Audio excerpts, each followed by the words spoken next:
कई माताएं ऐसी बैठी हुई हैं पंडाल में भी और टीवी के सामने जो माताएं आस्था चैनल पर कथा सुन रही हैं, फेसबुक यूट्यूब पर जो कथा सुन रही हैं, उसमें भी कई माताएं कई भाई लोग ऐसे बैठे होंगे जो मंदिर जाते हैं और मंदिर में जाने का नियम बनाते हैं और 1 महीना 1.5 महीना 2 महीना 3 महीना मंदिर जाते हैं, 4 महीना मंदिर जाते हैं और मंदिर में जाने का नियम बनाने के बाद में जब उनका कार्य नहीं होता तो वो मंदिर जाना छोड़ देते। भगवान सुन ही नहीं रहा।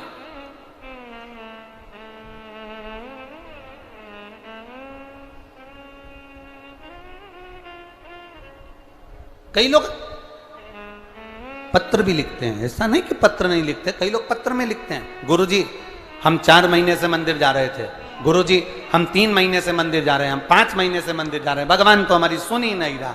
भगवान से हमारा कौन सी दुश्मनी है जो भगवान ने सारा दुख हमको दे दिया, भगवान हमारी सुन ही नहीं रहा।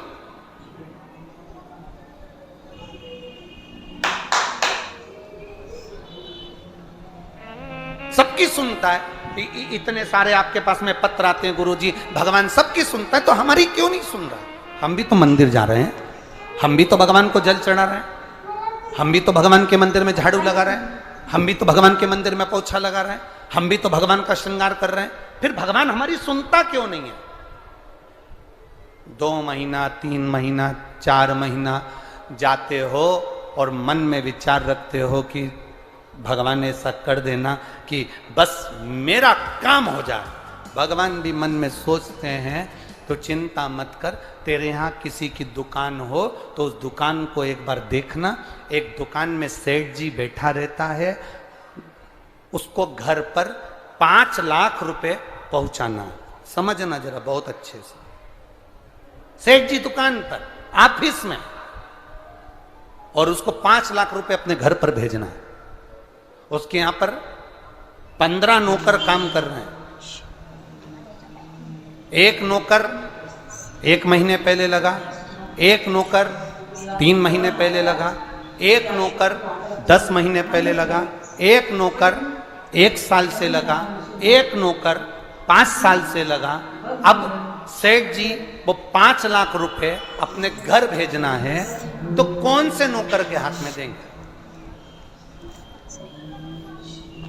बोलो रीजी जी। जो 1 महीने काम पर आया उस पर, जो 2 महीने काम पर आया उस पर, जो 3 महीने काम पर आया उस पर, जो 4 महीने काम पर आया उस पर नहीं। सेठ जी ने पुराने को बुलाया, इधर आओ इधर आओ। हाँ सेठ जी बेटा ये बैग घर पर रख के आना, हो संभाल के ले जाना, 5 लाख रुपए सावधानी से ले जाना।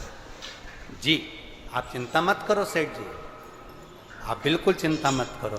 सेठ जी ने 5 लाख का बैग दिया और 5 लाख का बैग उस पुराने नौकर ने जो 2 साल से 3 साल से 4 साल से लगातार सेवा में लगा हुआ था, वो 5 लाख का बैग सेठ जी ने उसके हाथ में पकड़ाया कि ये तुम देकर आना।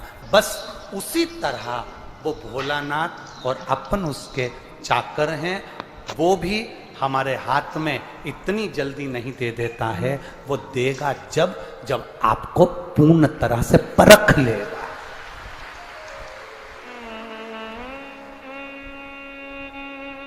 आपको पूर्ण तरह से जब वो परखेगा तब वो देगा।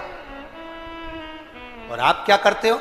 1 महीना मंदिर गए, 2 महीना मंदिर गए, भगवान से प्रार्थना कर लेते हो, भगवान हमको ये दे देना, भगवान हमको ये दे देना। तुम 1 महीना मंदिर जाके मन में सोचते हो कि जमीन में से कहीं गड़ा हुआ धन का हंडा निकल जाए, तो ऐसा कोई महाराज हो जो धन का हंडा निकाल के दे दे तो हमको भी बता देना। नहीं, अपने कर्म को करो, अपनी मेहनत को करो, अपने परिश्रम को करो। और जितना जितना तुम कर्म करोगे, जितनी जितनी तुम मेहनत करोगे, जितना जितना तुम परिश्रम करोगे, और भगवान के प्रति जितना जितना तुम्हारी दृढ़ता, जितना जितना तुम्हारा विश्वास बढ़ता चले जाएगा, जितना विश्वास बढ़ेगा तुम उतने भगवान के नजदीक आते चले जाओगे। फिर तुम्हारा दुख तुम्हारा नहीं रहेगा, फिर तुम्हारा दुख बाबा देवादिदेव महादेव का खुद का हो जाएगा, क्योंकि तुम्हें दुखी नहीं देगा, तुम्हें दुखी नहीं देगा।